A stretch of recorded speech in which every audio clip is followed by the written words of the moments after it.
નમસ્કાર મારા વહાલા વિદ્યાર્થી મિત્રો, આજે વાત કરીશું ધોરણ 6 પ્રથમ સેમેસ્ટરના હિન્દીના પુનરાवर्तन બેનું સંપૂર્ણ સોલ્यूशन। મિત્રો આ वीडियोની અંદર જોઈશું। कोष्टक में से उचित शब्द चुनकर रिक्त स्थानों की पूर्ति कीजिए। ये वही लड़का है जिसने कल गीत गाया था। अध्यापक जी ने बताया कि कल विद्यालय में अवकाश हो रहेगा। उसने बेईमानी की, इसीलिए नौकरी से निकाल दिया गया था। निर्धारित तिथि और नक्षत्र में मुझे विशेष जड़ी बूटियाँ के लाने के लिए घने वन में जाना होगा। निम्नलिखित वर्णों से प्रारंभ होने वाला अन्य शब्द लिखिए। अ तो आम, आग, आशीष, अमृत और अनित। ह हितेश, हेम, होली, हौसला और होश। म तो माँ, महीना, महेश, महल और मौका। दा दाग, दाल, देवता, दौलत और दीवार। ब बचपन, बगीचा, बारिश, बादल और बोली। द द्वार, द्वारिका, द्वादशी, द्वापर और द्वारा। समान तुक वाले शब्द बनाइए। दुर्गुण, निर्गुण, सद्गुण, अवगुण, प्रगुण, बहुगुण। सुनकर, पढ़कर, चलकर, लिखकर, हंसकर और जलकर। प्रश्न नंबर 4, अपने मित्र के साथ आप किसी न किसी मेले में गए होंगे। उसका वर्णन अपने शब्दों में लिखिए। मेरे गांव के पास एक नदी है। नदी के किनारे भगवान शिव का मंदिर है। हर साल सावन के महीने में पहले सोमवार का मेला लगता है। इस साल में अपने मित्र के साथ इस मेले में गया था। मेरे आसपास के गांव से बहुत से लोग मिठाइयाँ खरीद रहे थे। कपड़े, बर्तन और चूड़िया की दुकान पर महिलाओं की भारी भीड़ थी।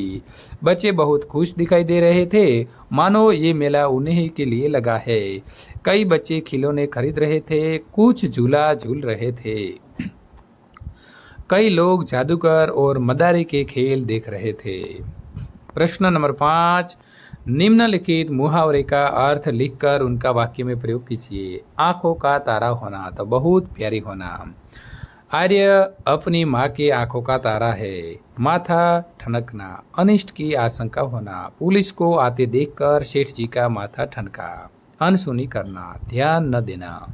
दुराचारी पुत्र ने पिता की बात अनसुनी कर दी। मन डोलना, लालच उत्पन्न होना। अपार धन देखकर चोरी का मान डालने लगा। प्रश्न नंबर 6, निम्नलिखित वाक्यों का वचन परिवर्तन करके फिर से लिखिए। नदी बहती है, नदियाँ बहती है। महिलाएं पूजा कर रही हैं।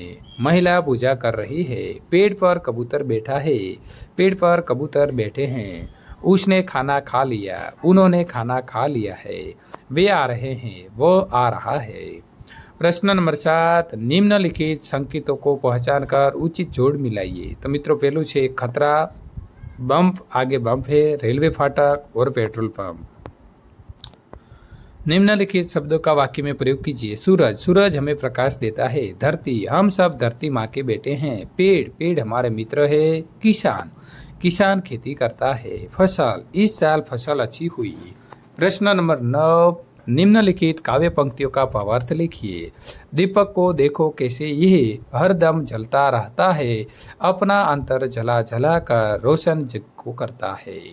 दीपक को देखो, वो हरदम कैसे जलता रहता है। वो अपना हृदय जलता है लेकिन दुनिया को उजाला देता है। प्रश्न नंबर 10, मित्रों निम्नलिखित प्रश्नों के उत्तर लिखिए। सूरज की किरणें क्या करती है। सूरज की किरणें रोज धरती पर आती है और अंधकार को दूर भगाकर सारे संसार को प्रकाशित करती है। दीपक से हम क्या सीखते हैं। दीपक हरदम जलता रहता है। वो अपने आप को जलाकर दूसरों को प्रकाश देता है। इससे हमें ये सीख मिलती है कि हम कष्टों से न घबराए। हम खुद कष्ट सहकर ही दूसरों के कष्ट को दूर कर सकते हैं। नंबर 3, रेशमा ने अपनी माँ के काम में किस तरह मदद की। तो त्रीजा माह मित्रों रेशमा की माँ ने बर्तन और डिब्बे उतार कर साफ कर दिए थे। रेशमा ने डिब्बे पर लेबल लगाए। फिर वो एक एक बर्तन और डिब्बा माँ को देती गई और माँ को व्यवस्थित ढंग से खींचती गई, रखती गई। इस प्रकार पहिएदार कुर्सी पर बैठे बैठे रेशमा ने माँ की मदद की। नंबर 4, माँ ने रेशमा को बाजार क्यों भेजा। लड्डू बनाने के लिए कुछ सामान की जरूरत थी, इसीलिए माँ ने रेशमा को बाजार भेजा। प्रश्न नंबर 5, राजा भोज किसान से क्यों प्रभावित हुए।